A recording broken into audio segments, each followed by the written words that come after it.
When we were following honey badgers, we were living in our Land Rover in the Kalahari. Honey badgers are amazing because they are very tenacious. They live up to all their reputation. Really?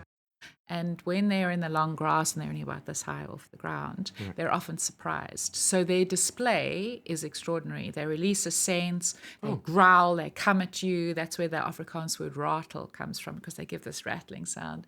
And so often they'll wait until something is like a really short distance away, and then all hell breaks loose. And that's their reputation. Welcome to Saving Wildlife with me, Sam Williams. This is where we get to hear from amazing conservationists about their life and work and all the incredible things they do to save wildlife. Colleen, it's an honor to have you here. Whatever I'm struggling with in conservation, I just think of you, and I think whatever it is you've got much worse to deal with. Let's start with Nyasa and tell us about the place where you work, because I can picture big mountains and a beautiful river and just an abundance of wildlife. Can you take us there? Yeah, so Nias is my heart. It's my home. It's where I've spent the last 24 years. And in 2003, when I went up Africa, with my husband, we were looking for a place we could make a contribution. And one of the first places we went to, Niassa, and it was just blew us away. And that's where we've decided to dedicate our lives, really. And it's these gorgeous granite inselbergs that rise up above the Miombo woodland, along this incredible African river that no one knows about, that we think is even more special than the Zambezi. And I know that some people will have an argument with us, because the Zambezi is like the best river in Africa, but a beautiful river that is not dammed anywhere along its length, full of wildlife still. And what's interesting about Niassa is that 70,000 people live inside the protected area. So it's huge. It's 16,000 square miles, 42,000 square kilometers, larger than Switzerland. I was trying to think of Exactly. That's huge. It's huge. It's like a country. It's one of the biggest in Africa? Is it like one of the last wilderness areas? Yeah. Yeah, so it's one of the biggest. So there are other protected areas that have a lot of areas around them that, they like Chinko, they're also sitting at about 50,000 square kilometers. Sulu is sitting at about 50,000. So Niassa, the national reserve, the special reserve itself, is 42,000 square kilometers. And then it still has all this beautiful habitat around it. So when you fly in, you can't tell when you're entering the protected area or not. Right. And that's what drives me, is these big, beautiful wilderness areas. Yeah, and presumably then you have lions and elephants and all the big animals roaming through that area freely, but also people. And also people. How many people are So more or there's less? 70,000 people. There were about 15,000 when we first arrived there, spread across 50 villages. It sort of was between 47 and 50. Some of them, we don't know whether to call them a village or not. But that's what's extraordinary, because a lot of places in Africa, people were removed from the protected areas. So that's never happened in Niassa. So the people have always been there. The wildlife has always been there. And that's what attracted us the most, because these people, this is their land. They're deeply connected to it. And we think that they are like the heart of conservation. We'll come to community, because you've got a really wonderful take on that. That's, I think, slightly different to many conservation organizations. But tell us about the wildlife. When you're living there with elephants, presumably you've had amazing encounters with all of these different animals. I know that you working with honey badgers. I want to know about them as well. But do you have particular memories or encounters that stand out for you? Or I think for me, you would be surprised how few interactions I've had, like that are extraordinary, simply because it's such a big place and the animals are unhabituated. So when you go to a place like Kruger or the Serengeti, the animals are so used to people, they're like right in your face.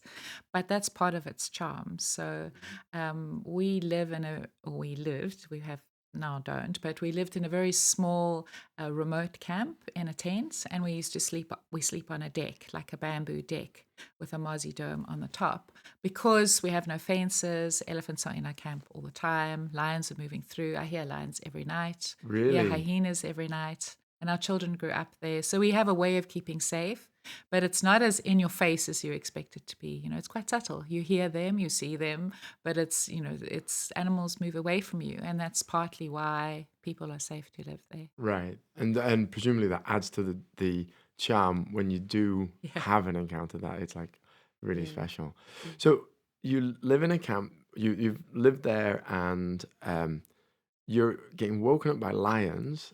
Isn't there some primal kind of fear Yeah. there, or do you just get used to it? No, you're careful. So that's why we live on a bamboo deck, because that's what the elders always told us to do. So it's called a sanja. And when people go into their fields in the wet season, to keep themselves safe from lions when they're protecting their crops, they sleep on stilts. And if you go back to all the old records when Livingston came down the Lugenda River, he remarks on it. There are lots of records of people remarking on why people were living on stilts. And so when we got there, we asked people like, why do you sleep like that? And it's because of lions. So lions won't jump up onto a platform like that. I mean, they probably could if they wanted to. And so a lot of the way we live is defined by the stories we've heard from the elders there. So right from the beginning, we were guided on how to live in Niassa by the people who live there. So it is scary. I actually have more of a worry about elephants because we're sleeping on this deck, and then the elephants come in and they're pulling the pods off the tree because we're under a albida tree. And I'm often not sure if the elephant knows we're there, and that if we make a noise, he's going to suddenly realize, whoa, they're actually higher than us. They're not lower than us. And they seem like they're so dopey. I'm assuming, the elephants are so intelligent. So I'm assuming that they actually know. Right. But when the kids were little and they were sleeping up there, I was like, just don't cry suddenly, because you don't want to give the elephant a fright when Right. he's sitting Yeah. right Yeah. there. You But just it's knock the platform no, over or exactly. something. But Yeah. it's wonderful. It's Right. and I think it's changed my whole philosophy about wilderness, because now when I go to a place where the animals are too in my face, I feel like it's too contrived. Right. It's kind of But have you been to islands where you've got my first experiences in conservation were in Mauritius, yeah, and the birds there, they have no clue. yeah, They've yeah, just yeah, evolved without yeah, predation and so yeah, they're mammalian predation, and so they're very chill. yeah. Have you had that kind of encounter? Or No, not really. I mean, obviously, right, just very habituated animals. If you go right, to some of the safari parks in South Africa, you can go out on a game drive and see the big five in 1 hour. right, yeah, And it fails to move me yes, because right, I'm yeah, moved by wildness. And yes, so any wildlands, I've been to Alaska, they had the same feeling for me as these wilderness areas in Africa. It's wildness. right. With Nyasa, I'm trying to think of how to describe the mountains that I've seen, and I'm not sure if you're familiar with Monument Valley, the sort of Yes. cowboy Yeah, yeah, yeah, scene. yeah, yeah. That's what I kind of think of. Um, is it? I mean, they seem like these huge rocks that are sticking out of the ground. And do you get to climb on top of those, or are So they accessible? yeah, so you can. So Inselberg means island mountain, which kind of Okay. gives you it's like Monument Valley, but they're not all together. So Right. suddenly you'll just see this beautiful form, this granite Inselberg rising up, and everyone is different. So some of them you can't get to the top. The Taita falcons are sort of nesting on them, but Okay. they're very you could if you were a mountain climber, Right. but some of them you Sounds can. like a challenge, Exactly. actually. Yeah, yeah, yeah, yeah. Some of them you can. Right. Actually, my husband's like that as well. But when he starts talking about like friction climbing, then I'm out, Right. because then it Right. means Yeah. like this is not my scene. So I'm not a mountain climber. But yes, I often thought that this would be a perfect destination if it wasn't so far away Right. for mountain climbing, because it's beautiful. Yeah. And where Mozambique is the sort of the southeast corner of Africa, Yes. and the reserve actually borders Tanzania. Is that right? Exactly. Yeah. Okay. Exactly. Just to kind of put it on the map, and then in terms of just to kind of try and understand your day to day, getting around the reserve. I mean, I know you have we share a passion for Land Land Rovers. Rovers. But are there tracks that you're using to get around? I mean, if you've got an area this massive, this huge, it's got to be. Um, you don't have roads everywhere, No. presumably. I mean, So when we first got there in 2003, the warden said to us, "Go wherever you want." But with an area of that size, was pretty hard to figure out what that means. Right. And so there's some district roads, because there's a district capital actually inside Niassa. So there were some district roads that were maintained. And then we went down to a village called Mbamba, and we found some pedestrian tracks, which are actually based on elephant tracks. The elephants walk. And so then we started moving with our Land Rover along those tracks, and then sort of made our own road. And so the area where our headquarters is, Mariri, is we develop all the roads, we maintain all the roads, and then across Niassa there are a number of other tourism operators, and so they've also developed their own roads. So there's some parts of it that have roads, not great roads. We open them every year. And then there's some parts of it that are pretty much have no roads at all. And that's a real challenge when you're trying to figure out how many animals there are, actually. Right. Yeah. So Yeah, I you bet. just can't get in. But it's also interesting because when we think of conservation, you don't necessarily think about maintaining road No, networks and things like that. yeah. But that's part of what I love, that there's so many aspects to it. Yeah. Um, just a little bit more on the animals. I know that your favourites are the honey badger, and your Badger. early work was researching honey badgers. And that tell us a little bit. I mean, I just know them as just really tenacious animals. What are they like to see in the wild? Yeah. So I spent 4 years with them for my PhD, and we habituated them. So we basically lived with honey badgers, but not in Niassa, in Kalahari, so in the Okay, yeah, Kalahari Transfrontier Park, so South Africa and Botswana. And honey badgers are amazing because they are very tenacious. They live up to all their reputations. really. So, if they see something and they fixate on it, then they'll go for it. So they're hauling off owl chicks or eagle chicks off nests. But they're also digging for small bee larvae. There's so many stories about them. And one day we'd love to write a book where we collect everybody's stories about them. But they are very fragile, and they are very vulnerable. So they can't see very well. And when they're in the long grass and they're only about this high off the ground, they're often surprised. So their display is extraordinary. They release a scent, they growl, they come at you. That's where the Afrikaans word rattle comes from, because they give this rattling sound. And so often they'll wait until something is like a really short distance away, and then all hell breaks loose. Right. And that's their reputation. Yeah. So we found that when we were catching them in nets, because we were catching them in hand nets and then radio collaring them, that you had to follow them with a sand tracker, get quite close. What's And a then sand tracker? a bushman Okay. tracker. Okay. Yeah. And so he would get us in close, and then we'd run at them. And because of who they are, and they'd get so surprised, Keith would often growl at them. They'd turn around and come for him. And then you could scoop them up in this big net and then eject them. But that's their personality. But they actually are, they're a bit clueless a lot of the time Really? about what's going on That's around amazing. them. Yeah, yeah. But now the project is the Niassa Carnivore Project. Thinking you're working more with lions as an umbrella species, but also wild dogs and hyenas as well. Is that And right? leopard, yeah. And leopards. Okay, yeah. Yeah, so all the large carnivores, so cheetah aren't there. Okay. And that was largely just a feature of no one else being in the landscapes, and knowing that those large carnivores are great umbrella species. I think I told you once before that I love honey badgers, but I actually love all creatures. I mean, I love nature, I love wildlife.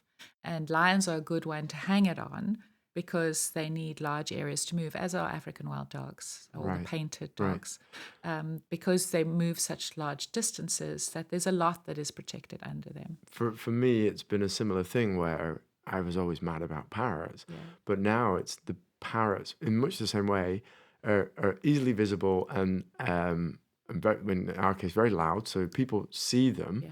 And they're an amazing flagship species, but it's Exactly. actually the whole thing that I'm interested in these days, because it's there's no point just protecting one thing. You've got the whole ecosystem. And it doesn't always work, though, because I was having a conversation the other day, and there are some species that you have to be careful, because you're making the assumption that all species are doing fine because the large carnivores are doing fine. And that's not necessarily true. It's true for their prey and it's true for the habitat. But I am always aware that there are some other species that might really be battling, that we're making an assumption about. Right. Yeah. Yeah, for sure. The lions, though, are found all across the continent, and so there's that scale that you can achieve by through collaborations and things like that, which is very, very nice. Um, But let's talk about community, because I think, if I remember correctly, you've described your work as a community project that does conservation, Yeah, rather than it being the other way yeah. around. And your work with the community is, you're leading conservation in this area because it's really so integral. Um, how did that come around? How did you go from being a honey badger Mm. PhD, which is very niche, to this sort of much bigger picture? So I think it's relationships. So every person that we hired in the first 10 years was from the local communities in Nyasa. So they were our teachers and they were our guides. You know, we are in a landscape, we have scientific expertise, but we're in a completely different landscape, full of people, and the people are amazing. So just to Right. give you an example, so we would be sitting in our camp and we would be, writing notes, and then the first year we were actually looking for honey badgers and lions and everything, trying to figure out what was going on Yeah. there.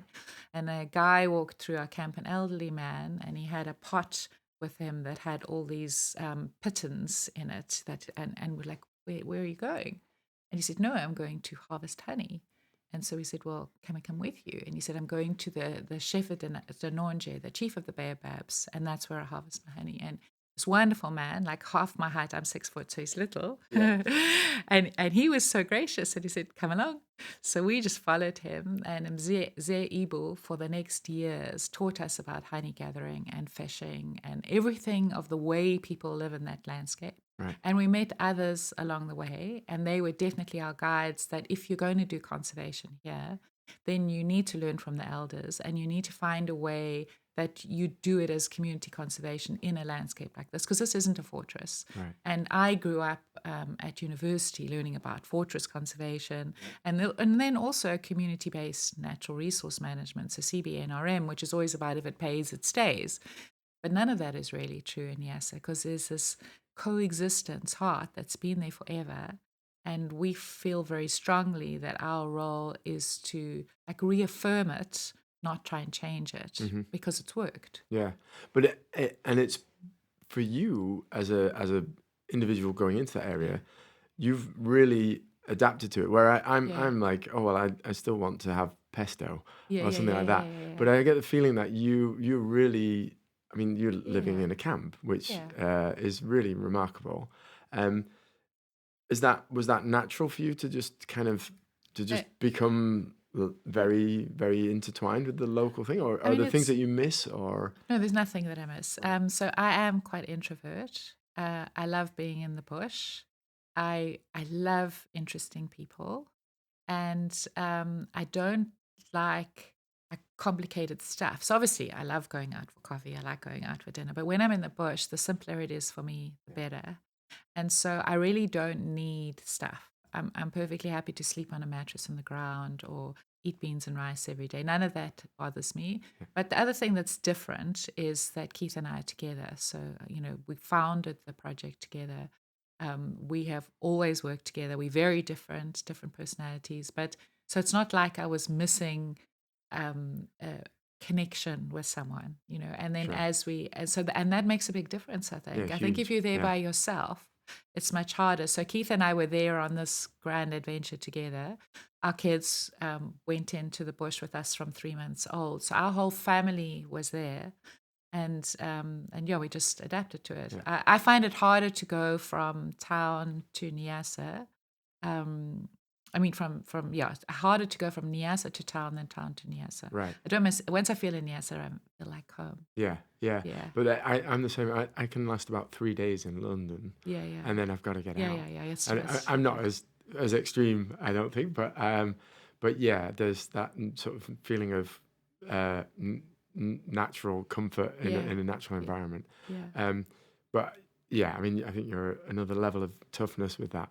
I think the dependence, I think, of early pioneer couples. I was reading, I got into some genre of books where there was like fiction, but talking about couples that were pioneers in Alaska and yeah, the yeah, hardships they faced, and the dependence on one another is yeah, really yeah, intense, and it's really a tribute to you guys that you've made that work, and it's made you so strong after all these years.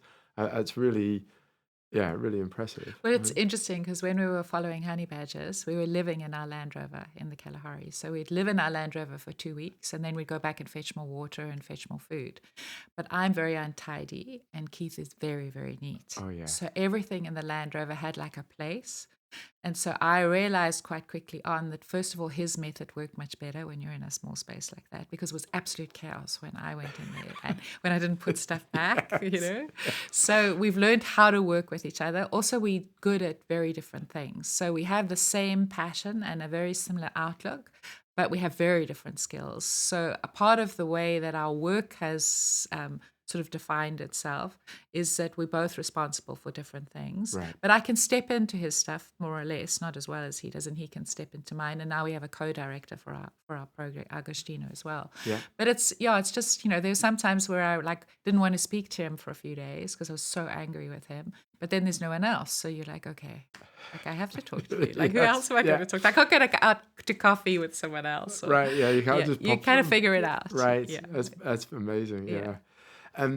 And I like the fact that when you're living in a small space, it only takes a few minutes to tidy up when you have to, right? Because there's not that much stuff. So that's kind of good. Yeah. And I find it if I've got too much stuff, it gets too complicated. The minimalism thing is Exactly. it has a lot of appeal. Yeah. Also, when you're moving around. And Yeah, things like that. and because in Nyasa ours is a dry season camp, so when it rains, we would get completely isolated. So we actually move our stuff, and we move to our bigger camp where the sort of headquarters of our project is during the wet season. So because we're constantly moving backwards and forwards, like 8 months, at a time, you've learned to keep it to a minimum. And what do you really need? So we have, Starlink. We have our That's computers. changed things completely. Exactly. Hasn't it? Yeah. We have our computers, and Yeah. then we have a little fridge, so you can have a cold beer, and I have a comfy bed because I have a mattress. Like Yeah. I don't need anything Yeah. else. A Brilliant. shower. I have a shower that like they heat the water up on the fire. Oh yeah. And Hortensio does it for me. Knows exactly the right temperature. Oh yeah. And then you just got to make sure that you shower before it runs out. Right. Yeah. Brilliant. Yeah, because otherwise you end up with somebody shampoo in exactly. your hair. So you're like, if you got to wash your hair first, Yes. and they do Yeah. because otherwise you get caught up. But it's practice, Yeah, exactly. Yeah, fantastic. With the community, it's a huge project now. Is it? I think the last time I looked, it was 300 staff. That might be seasonal as well. Yeah. Or is that about right? Yeah, Or- so we got 100 permanent staff, Right. and then we have 100 seasonal staff. And then we have some that work part-time. So we have 50 community guardians that are in all the villages. So we have one person in every village who acts as like a citizen scientist and extension officer, and then a few others. So it is a lot. And then often when we have people, everybody in our camp, we're like, because we all have to live, work, eat. We'll have 100 people for lunch, and you get used to it, So and because you're so far away, we're a day's drive from the nearest town, Leshenga. So we have to have our own mechanics. We have to bring food in every month. You got to feed everybody, look after everybody. But, yeah. And sometimes when I look at it, when the camp's full, it's my favorite feeling. Yeah. Because that's what just it's, a because it's an vibe and environment. energy Because there's and- lots of talking, and it just makes me happy. But I realize that in the beginning I didn't know how it was possible. Like, how would we get organized enough? I always looked at other camps and thought, how are they doing that? How the logistics required. Yeah. And yet somehow here we are. That's amazing. And and I'm sure as you've grown, there's been different strains. I mean, when I look at the organization and I kind of scan across, and there's always one area is not quite keeping up, and you pay some attention there. Exactly. Are there particular moments in growth of this whole project where you've got to this size where there was like a moment where there was a crunch, anything like that? So so the first, so from 2003 until 2012, we lived in our small little camp where we are now with just 6 staff. And we were working, and we were working really hard and doing as much as we could. But because we didn't have a concession, so we couldn't build anything. Then in 2012, the reserve decided that they had a new model where they divided the reserve into concessions, tourism concessions, okay. and that you could tender for them. And there was one little concession where we were called L5 South. It was the smallest of them all, 580 square kilometers, that had a community called Mbamba of 2,000 people that we know well. And Keith and I sat in the river. It was like late in the year. It was blooming hot. So we were in the Lugenda River Hmm. and we were thinking, like, do we do this? Because this is a big thing now to This is where you tender. have meetings in the river. Yes, I yeah, because like it's it. like hot. So we're sitting in the river and we're thinking, do we actually tender? Because that's a huge responsibility. Now you got a contract with the government, you've got a 25-year lease, there's a whole lot of other stuff that you got to do. And an elephant came out and he was like crossing the river and he stood on these rocks just in front of us. I thought, okay, let's just go for it. Let's decide. Let's just go for it. So that was a really big moment for us because we tendered with the community. So they wrote us letters of recommendation because this is their land. They didn't have to, but we asked them, the chiefs, and said, would you be happy for us to tender? We tendered like a long, complicated process and got the tender of L5 South. And that meant we could build our environmental center and a headquarters there. And so because we had some security of land tenure. And that's made a huge difference because having a base meant that now we could expand. And we expanded quite quickly after that. And that was probably our biggest change. But if you look at our budget, we started off the first year in NIASA, we self-funded because we had published an article in National Geographic and they paid us for it. So we had 2 Land Rovers and we self-funded it. And we've always believed that you go do it and then people will support you. Yeah. So we went to do it and we got some information. And then I think our second year was $5,000. And then slowly, you increase it as you go. It's a process. Yeah. Yeah. And then you find that then you need somebody to manage the finances and then you need another person to handle the receipts to help that person. And I mean, I do worry though, because I sometimes think that even though you keep thinking you need people, you don't get any less busy. But I sometimes worry if you're less effective, like impactful. So it's like it's that combination of like governance, but also keeping it tightly on the ground. The thing that I'm struggling with is where I'm no longer able to interact with all of my team members regularly enough to kind of get my values across. Yes. Like I don't want us to be super serious, and I think that's really. I want us to be able to talk openly and hold each other accountable as well. And it's got to the point where now we need to put that in writing because so that information's transferred. Yeah. And that kind of is almost disappointing in a way, but it's just the nature of it. But it's that growing organization and becoming almost bureaucratic in a very, very small way, but less efficient, And it's also hard because I've always had an open door policy with everybody. But as you get more structure, so we don't have a CEO. Okay. We've never wanted that. We have co-directors. We've got 3 co-directors, and then we've got 7 managers, and then so we're very flat. But there's still a point where, because we're the founders, Keith and I, people hop they miss everybody else and they come to us. Yeah. And that's quite hard. It's not hard for us because I love the interaction with people, but it's hard for everybody else in the middle. And so you have to be really cognizant of it and just be intentional about the way you say, actually, you need to go through the process. You can't keep coming straight to us. And I'm seen as the weakest link, I think. Because you want to take it on and try to solve the because problem. I'm quite very empathetic. So, and also I know people and I like them as people, The challenge also as I grow as a director is making sure that I'm not making the decisions that they're kind of scared to make. Yeah, exactly. And so I'm throwing the decisions back to them and saying, no, this is yours. You need to handle it. I've realized that the one way for me to do that now is I actually just ask more questions. So I know I could make that decision in 2 minutes. Yes. And sometimes it's frustrating too, because you want to say, let's just do this. But I've realized that one way to pause myself is to just ask questions like, why do you think we should do this? Or what do you think? What do you think should happen there? Yeah. And it's frustrating. Well, especially if you're busy. Because you just want to solve it. Just solve the problem. Yeah, for sure. But we've got an amazing team. And I think that from the first moment we hired our first person, our intention has always been succession. Mm-hmm. So we've always wanted this to be a wholly Mozambican organization, and Keith and I are the only 2 from South Africa. And so that has been in our heads all the time. And so I think our organization is designed that way, that we will transition into a different role so that our director positions others can move into. Right. And that's important. With your team, you've got a huge array of life experiences there, and and a lot of diversity, I would imagine. And so I know that you value diversity, and I want to. We'll get to that. I'm kind of wondering about. We were talking about the policies and values. Um, what are core values for you, and have you found that aligns with community members? So 85% of our staff are local. And then we have Mozambicans that are from different places in Mozambique. So there's a huge variety, not only in language, but in socioeconomic status and education. And values are interesting. So, of course, the tendency is for us to go in and say, okay, these are our values. I mean, I know what my values are. And I could, and so, but we decided, thankfully, because of Agostino, our co-director, who's very good at this kind of stuff.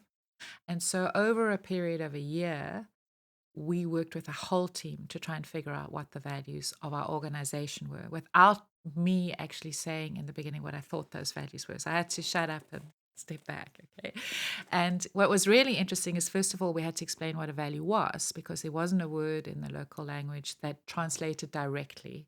So that was the first issue that we came up with. It's not an easy thing to come up with. We all talk about values all the time, and there are values clearly, but there's not a word. So people had to understand what we were trying to get at, where we were trying to go, and then everybody gave in all their values, and then slowly we honed those down to 6.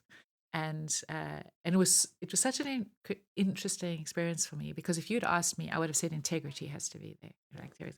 And integrity never featured. Okay? Oh, So I had to let it out, okay? Because it's not my values, it's the organization's. And one of the most important values that they came up with was respect. And respect for each other, respect for wildlife, and respect for culture. And we actually changed our mission statement to put respect in, because respect was so important to everybody. And if you treat someone disrespectfully, if they felt you were treating them disrespectfully, so respect was really, really important, came out with everyone. The second was a word called shova shova. So shova shova is a local word, and it basically means you push, I push. It's like collaboration, but it's much more than that. deeper, right? It's like a deeper sort of understanding of how it's a bit like I remember a man coming, Mzee Ibu, who I mentioned earlier, coming into my camp with a little basket, and in it he had some eggs for me. And then when I returned the basket, I returned something else in the basket. It's like Yeah, it's that innate belief that you give, I give, right. sort of like Ubuntu but more local. And that came up as really important. And over the years since we've done that was like about 6 or 7 years ago, we did this values exercise. Shova shova is a word people use now. So even if we're talking to a community, we'll say this is a shova shova project, and everyone knows what the expectation is then. It's not like a handout. Right. Then communication came out really strongly. And communication's hard because of all the languages, because of the different cultures, because of the way we talk to each other. And then teamwork, inclusion. I'm trying to remember what the last one is. There's another one. That's always, I don't need to remember them always. But it was such an interesting exercise because I would never have initially done it like that. It was a lesson in inclusion, actually, that I learned from Agostino. Yeah. When we think about that and diversity, it makes me think about the bigger picture of conservation, and particularly because we often think about the growth of organizations and succession planning and organization structure in a very Western way, because that's where I assume, I mean, that's kind of where it's been developed, and the thoughts have sort of been evolved. But I know that you think of things quite differently, and in your work, how does that, do you think there's a need for more open thinking on in that, rather than just kind of following the norm? So I think it's complicated. So I've realized that there are lots of different leadership structures out there, and the collectivism and collective leadership, and a lot of other ways to lead don't fit into the Western model, and we bang up against it quite a lot. Even just having co-directors, everyone was like, "Well, who's in charge?" I was like, "We're all in charge." arch. Right. We all have the same. So So is even the simple thing like that, yeah, people are like, you can't do that. right. Do you have to have a unanimous agreement, or is it majority, Oh, we or debate it until just we reach the consensus, consent? you know. Yeah. Okay. And so we both, all three have the same legal powers. We all have the same salaries. We all have different skills. So we actually are divided up Right. into what we're good at, but we can step in for each other. But we haven't had any disagreements. I mean, we disagree, but it's not like it becomes a huge fight. I'm probably more like Agostino actually in my personality than Keith is. And so, two of us are married, so that adds an extra dimension that Keith and I have to be careful of because it's not entirely fair for Agostino because that's a different dynamic. But a large part of the way it works is, I think, because of Agostino's personality, because he's such a ethical, incredible leader. But we work by consensus, so we talk to each other. Right. And if we go into community meetings, that's how decisions are made. So in a village that we work in a lot, they have 4 chiefs. And that is not traditional. It's just that they were all pushed together pushed together because of socialism. And during the war, they were all lived all over Niassa, and then were all pushed into one village so that they were sort of contained for security reasons. Right. And so it's complex because now you've got 4 traditional leaders all trying to manage their different virus or sort of groups of people. Right. And all decisions are made by consensus. So you sit there until everybody agrees on something. And there's something really wonderful about that. It's very frustrating sometimes because it can take days. But in that discussion, you get a better depth of understanding of the issues. And so a lot of our decisions in our organizations, while they're not completely consensus, obviously, because we'd never be able to move, when they are big decisions, we try and have as much discussion as possible. That must be, you must have a space that's available for that, and you must have had some amazing sort of moments there where you're sitting and talking through things, and probably quite some tense moments, and then joyous moments as well. Yeah. I mean, I've also learned that meetings often have this moment where things go almost out of control. And you get scared Yes. because everybody's shouting. People are shouting and everybody's disagreeing. And usually they move through that, and then you're quite close to getting the consensus after that. But there have been a few times actually in village meetings where the traditional leaders have stopped the meeting and said, actually, we need to stop this meeting Just now. to simmer down a Let little us bit. simmer, and we'll come back. We'll come back, and we Okay. will re-look at it later. So there have been moments when I've looked at Agostino or Keith across a room it's usually under a tree, like 100 people out there, and think, oh, like what's going on? What's happening now? But a lot of this is also building trust. When you have those processes, because they become more and more honest as you go along. So when we first came into Niassa, our white privilege and the power that we hold means that everybody just publicly agrees with you, but really doesn't understand either what you're talking about or doesn't agree with you. Right. And so for me, when I see conflict in a meeting, it's actually a sign that trust is there, that they know we're not going to run away from disagreement. Mm-hmm.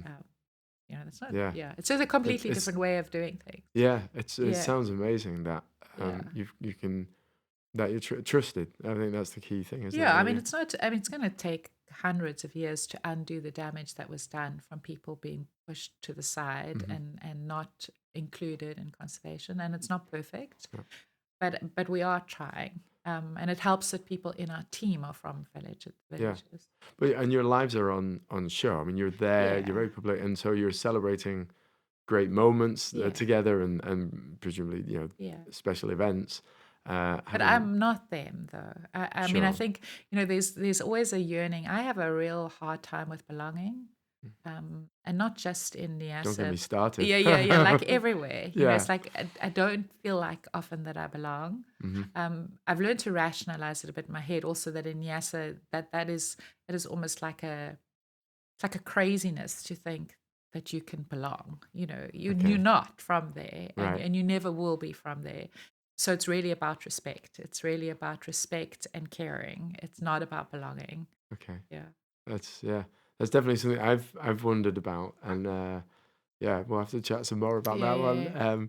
But if we Um, we're talking a lot about the community, and I know that it's like family for you. Mm. But very recently, Mm. that's been really tested, and you've had it very uh, almost unthinkable hardships. Do you want to talk a little bit about that? Yeah, it's Okay, hard. I'm And even sure. when I tell the story, I can't quite believe it happened to us. So, since 2017, there's been an insurgent sort of war in northern Mozambique in Cabo Delgado province, which is a province to the sort of east of us, that has been ongoing. And in 2019, that insurgency was claimed by ISIS Mozambique. So they took sort of responsibility for it, that this was part of ISIS. And we had an event in 2021 when some insurgents came into the reserve and attacked 7 villages, and were there for a few weeks and then left. And since then, it's been fairly calm.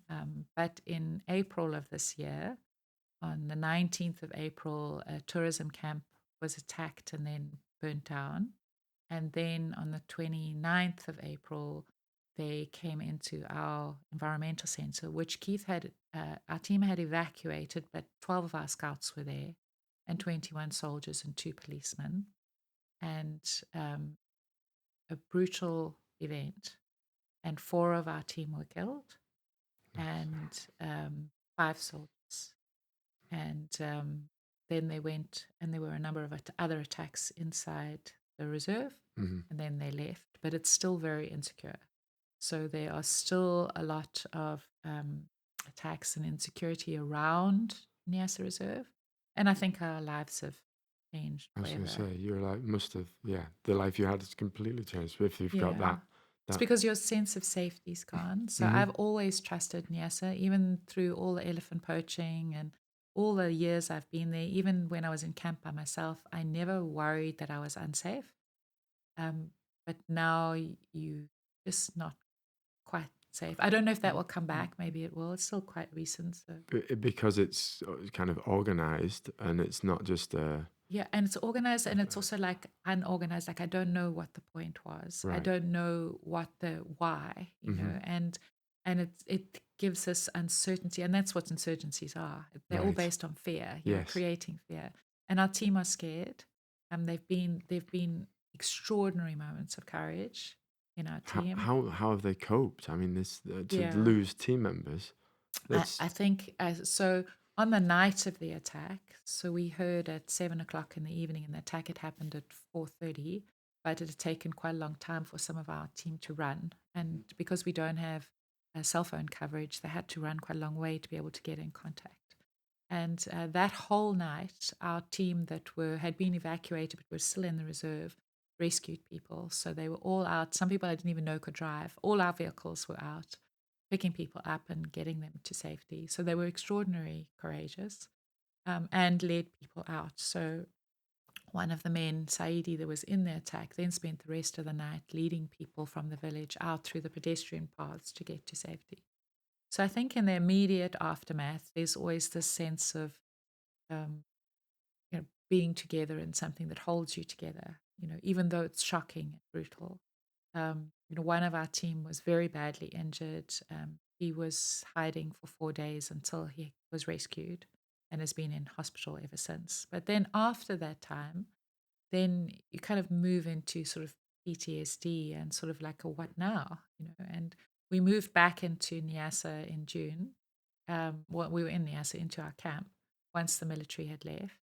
And I remember that night so well because we all slept together under a refectory, which is like a thatched roof, and we all had mattresses. None of us were sleeping in the cottages. And right. that night was absolutely quiet. And I realized that no one was sleeping because, you normally hear people snoring Yeah. and coughing and moaning and whatever.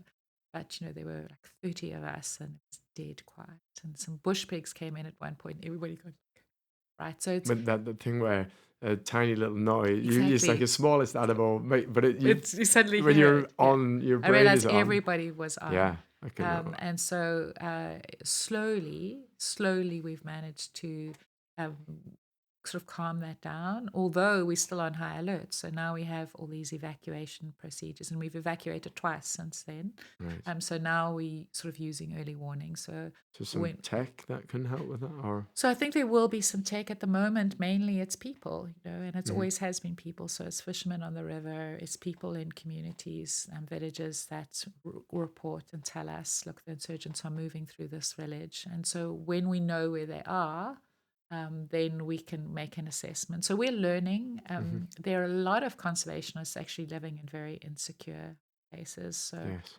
in Benin or Virunga or DRC, and we're trying to learn from them. So I think the shocking thing for us was just that we went from east to this, Hmm. So we have to ramp up our skills fast.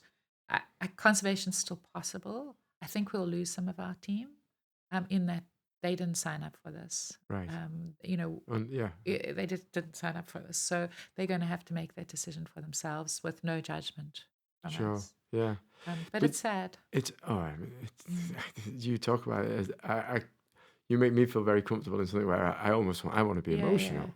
yeah. Um, the this sort of thing isn't a new thing though. You mentioned elephant poaching, and I think you've experienced, I like sort of hearing gunshots, Yeah, yeah. and then and your heart must drop in that moment. And um, what is it like to have that where you hear a gunshot and then what do you do? Are you scrambling?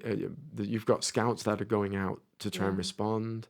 yeah. Um, So I what's think it with the like? elephant poaching, it's in your line of work. I mean, not that you don't worry about your scouts, you do, Hmm. but it's kind of in conservation. So it's kind of what we all sign up for. So we lost 10,000 elephants in Niassa between 2009 Wow, and 2018. that's staggering. I had no So it idea. was staggering, Oh, yeah. So, and there was a moment in 2017 before the elephant poaching stopped because the president got involved and there was a lot of political will to stop it, that I thought this was impossible. So my entire conversations every day were about guns and boots and firearms and stuff that I really don't know very much about, and worrying about our scouts being out there, out armed, outgunned. It just seemed completely impossible, and we managed to get through that. So the thing that was different about that and now is that they weren't targeting people; they were targeting elephants, which is terrible in itself.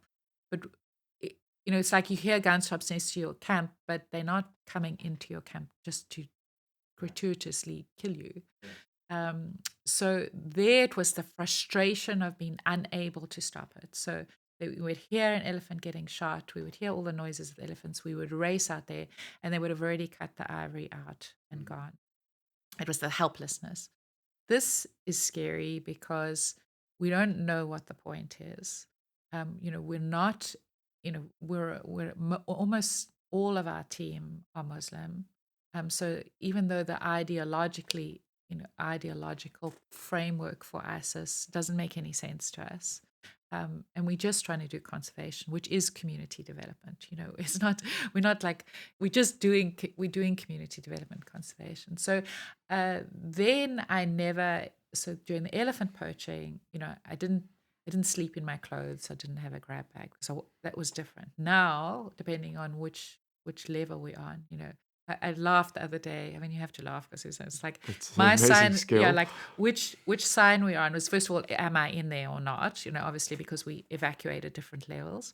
But am I sleeping with my shoes on or am I sleeping with my shoes off? Really? Am I sleeping with my normal clothes on? Because that's the level. That's like a sign for me of which, if I'm sleeping with my shoes on and I've got my grab bag next to me, then you know that the level's like quite I can't high. imagine you sleep. You're alert, and but we're not trying to be gung ho. So we have a lot of evacuation, and we are evacuating everybody as soon as we think there is a credible risk close Right. by. Yeah. It's just hard because of WhatsApp. There's actually very hard to assess information now because there's so much rubbish that gets, Okay.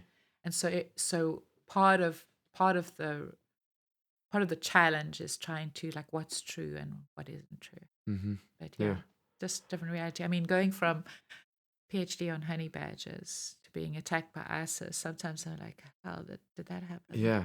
Yeah, and I thought, going from birds to running an organization, but Yeah, this is just it's just, yeah, incredible. I'm astonished, and I have a huge admiration for the willingness to do what it takes. And yeah, it's like, well, if this is what it takes, and you're sticking it out, and your team is sticking out, that's phenomenal commitment. And yeah, it's, what yeah. keeps you going? One is Niassa is my home. I love Niassa, and I love everything about Niassa. I have a f- a I understand fundamentally that conservation is creating a future, and that without conservation there, creating jobs and work and opportunities for people to move through to be directors, be managers, all the things that come from conservation, that not only the place and the animals would be poorer for it, but you're cutting off an opportunity for a future for Nias's people who are the ultimate conservationists Hmm. there. And conservation is the biggest employer. There is nothing else going on I mean, there is legal mining, there's farming, but it's creating a future for people.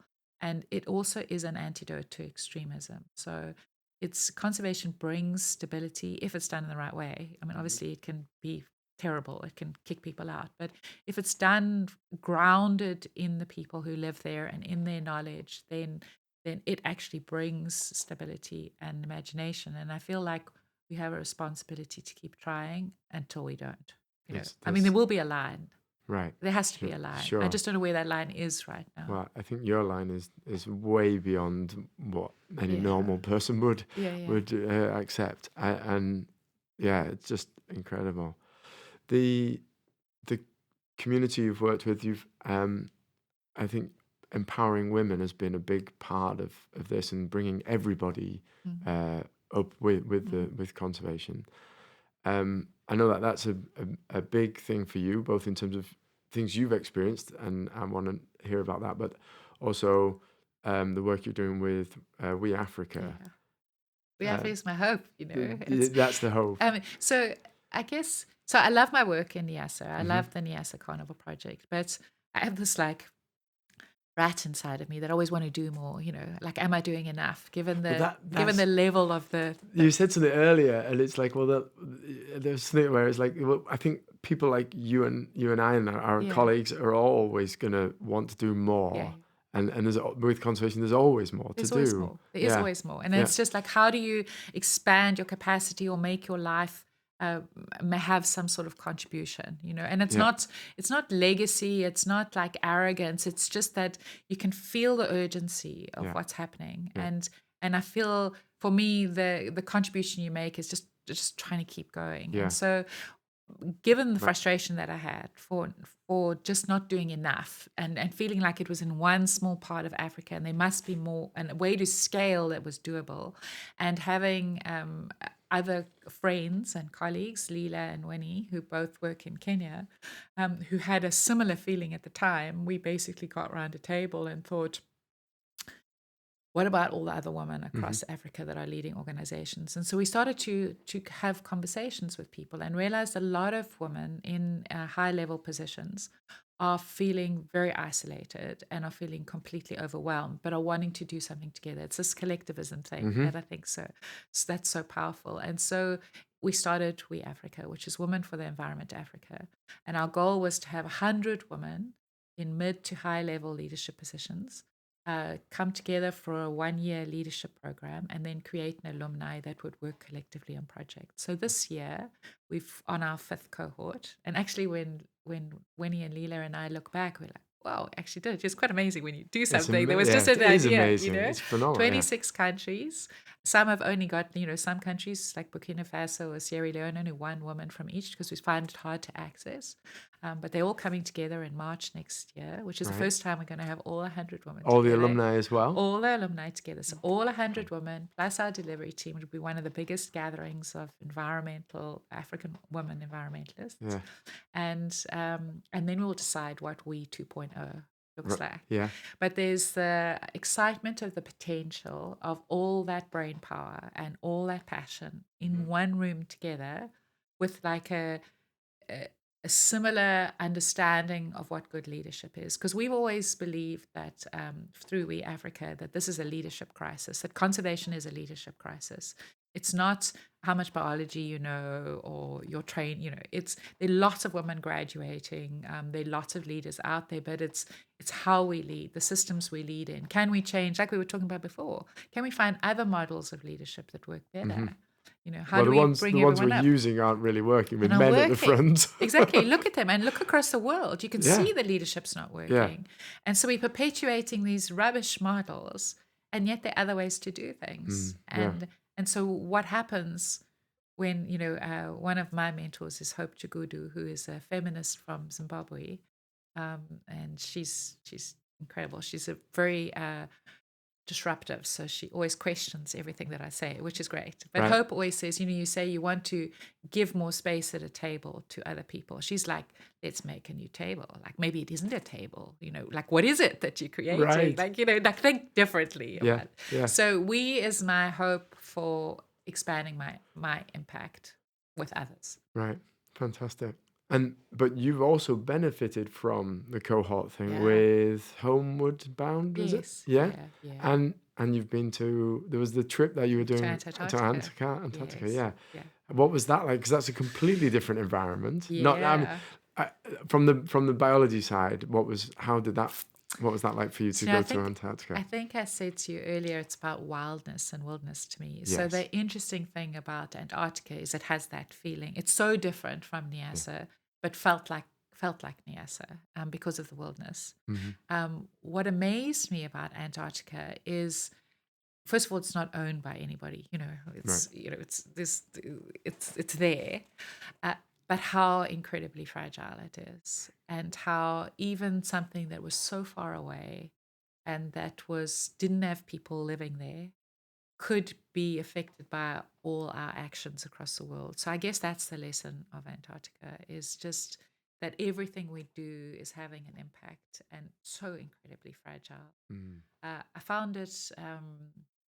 Actually wish I could go back because I think I was a little overwhelmed by it. It Right. was so beautiful, Right. but I didn't have enough time to take it in. Yeah. When you do those trips and those kind of meetings, I find that just being with other conservationists and like-minded people is a huge recharge. Um, when how do you shared a quote one time that resilience is not about how you endure, it's about how you recharge. I think it was something along those lines. Mm. How how do you recharge, and how do you take time off, or how do you you're Yeah, laughing, it's I'm quite funny. laughing. So I think I know the answer to that one. But tell us a bit about how you manage to sustain this incredible dedication and hard So, work. I, I've tried to be reflective recently because I don't know what it is that keeps me going necessarily. I'm very bad at like work-life balance, and actually the whole term just irritates me because I don't divide my work and my play up. So there's an amazing quote, something like the master of art of living shows no sharp distinction between work and play. They're always doing both. And because everything I do is driven by passion, it doesn't matter whether I'm on Homeward Bound in Antarctica or doing We Africa or working in Nyasa. It's all the same thing for me. I'm driven by, the passion for wildness, for wilderness, to work with people, to find new leadership models. It's all like mixed up together. And the consequence of that is that people will say to me, "Oh, I hope you have a good weekend." Okay, I don't really take weekends. I don't take holiday. I mean, do sometimes take holidays, but it's not defined like that. I find moments in my day where I take a break and recharge, like finding just going for a walk or whatever. And then sometimes I will take off and do something else. So I'm driven by ideas. So when I talk to you, I love having conversations like this because it sparks ideas in my head.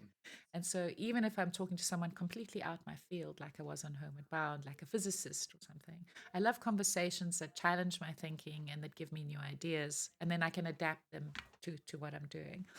So I think that's what recharges me. I think it's moments of beauty and joy and ideas from other people that I'm energized by ideas. And I know, just as an aside, if I go into our morning meetings in Nyasa and I go, just had another idea. And then everybody rolls their eyes because they know, because that's what I do. Yes, I right. dream it, I think it, and then Yeah. everybody knows, okay, they're going to have to like implement this, or they're going to have to meet all the reasons it's not going to work. So do you find, are you, I think the term's like finisher completer, or are you just the person that generates the ideas? No, I'm quite good at going. So I have a friend, actually the co-founder of We Leela. Her ideas are like way up there. Right. I have the ability to go there with her, but I also have the ability to go down. Okay. So I And can then, implement, yeah, but Keith's very good at implementing. right. What I find difficult is when people give me negativity straight away. So when people say it's never going to work, that drives me crazy. But does it drive you on? You're like, No. just you bloody watch. Yeah, exactly. It's like, I know this is going to work. So they're not irrational ideas. Right. So that's what drives my energy. I think it's people, ideas, and just, I don't know. I just think the life's an amazing thing, So, when you, with We Africa and the group, I think the ladies in that group are more advanced because they're already leading. Yeah.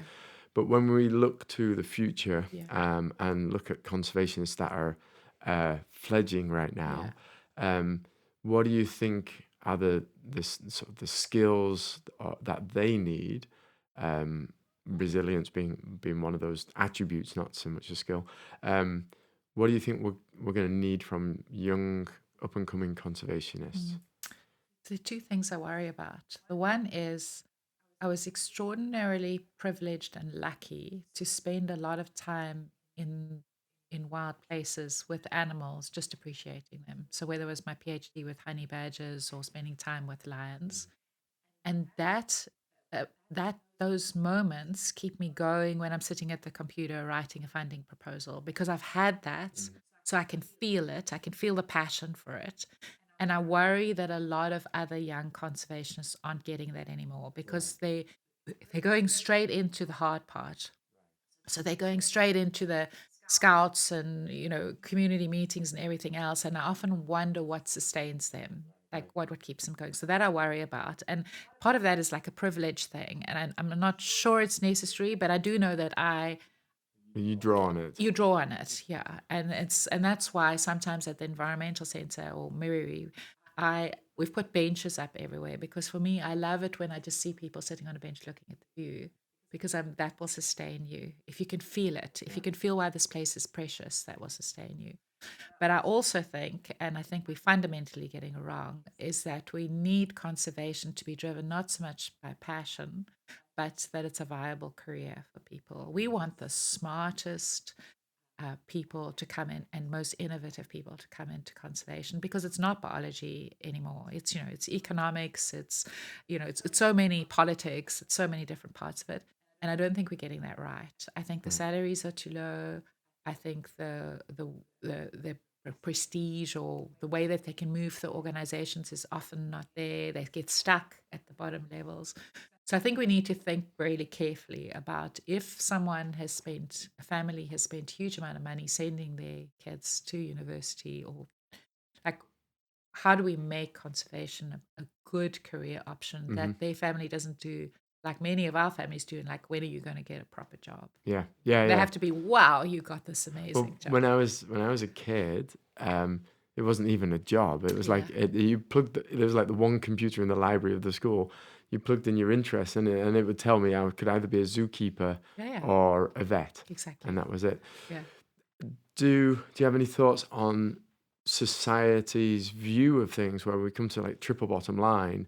The people that we hold up as successful are bankrupt in Exactly. terms of environment and, Yeah. and socially normally, but economically very good, very successful. Any thoughts about that, how we might move that needle so that we can ultimately have value? I mean, to me, it seems obvious that conservation shouldn't be a fringe activity. It actually should be the main activity of everyone. Because since we live on a finite planet, I mean, it seems very obvious to me, but I realize that it's not obvious everyone else. I mean, if you think about it, it's ridiculous that we consider not do we consider conservation like a fringe activity of a few mad people rather than a fundamental activity that we're all engaged in. So I think that that's the shift that we need to make, is that everyone is a conservationist. That conservation is not it's not conservation biology. Everyone is a conservationist. Everybody has an environmentalist. Everyone has a role to play, and that this becomes part of like the bank manager has to be, a conservationist. I mean, because otherwise, what the hell are we doing here? But I don't know how to change that. I'm not the right person for that because I work at such a sort of coal face kind of place. Right. I feel like people who are making the decisions about the systems that we work in are so far removed from where I am that I don't have any influence over that. I don't know how to access that. Right. It feels Right. too far away, and they're working in a completely different Yeah. world to me. Yeah. That reminds me, I wanted to ask you because I only told you the name of the podcast yesterday, Yes. and I did that with some trepidation because I also wasn't. It wasn't the name that I didn't aim for this name. It was just one that was available, and so I'm kind of making excuses. It doesn't really fit with my humility. Yeah. I know you're Yeah. extremely humble, um, uh, and yet I do. The name has grown on me, and that in social media these days, we're not all heroes wear capes, and we're celebrating somebody that gets off the chair to give an old lady a chair, and I think we've really missed what it actually is to be somebody that is so dedicated. What do you think to tell me how you feel about the term heroes? Or So I hate the term yeah, I heroes, know. okay? But I think that it's an opportunity to interrogate it. So I think Okay. that's an important thing to do. It's like, why do we call people heroes that are just doing the work that they do? It's like calling every nurse or every doctor a hero. I think they are heroic acts. So I definitely, people in our team, not me, but people in our team have been very heroic, and that needs to be recognized. For myself, I feel that the only reason I sometimes get that label is because I'm visible. And that makes me uncomfortable. One, because there's a whole team, and the whole team is what's creating the impact.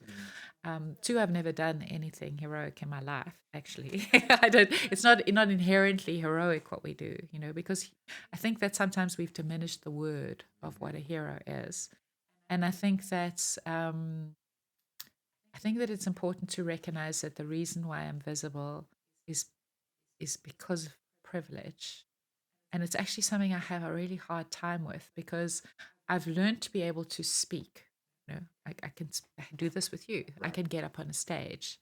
And that's because of experiences that I've had through my life. But that doesn't mean that I'm the hero. It just means that I have that privilege to be in the position to be visible. And so if I had anything that I would want to do, it would be one, to still be able to do what I'm good at, but at the same time create opportunities for others to be able to be visible with me. So like use that influence to bring others up Yeah. there. And hopefully you can do that with your podcast Yeah. too. Well, Just use your influence to bring in others that are more heroic. and I see you as the sort of the ambassador for this incredible team, for which I Yeah. consider everybody in that team, Yeah. not just those on the ground, but those that support the work as Yeah. well, and the people that we interact Exactly. with that are not in even the country where you Yeah. work. I think that everybody who's committed to these efforts are heroes, and yeah, so I think that's a great moment to just say thank you for being here. Thank you to all of your team for doing all the work they do and the sacrifices they've made. And yeah, we'll be linking to in the show notes. We'll put links to everything, and I hope everybody follows up and learns more about your incredible work. Thank you, Sam. Thank you so much. No, thank you. It's unusual to be able to have proper conversations. So I appreciate it. Let's hope it's the first of many. Yeah. Let's do this again. Thank you, Sam. Cheers. What an honor to have Colleen as my first guest on this podcast. Please help tell her story. Like and subscribe, and share the podcast with somebody that wouldn't otherwise hear it. Let's get this story of conservation out there. Thank you.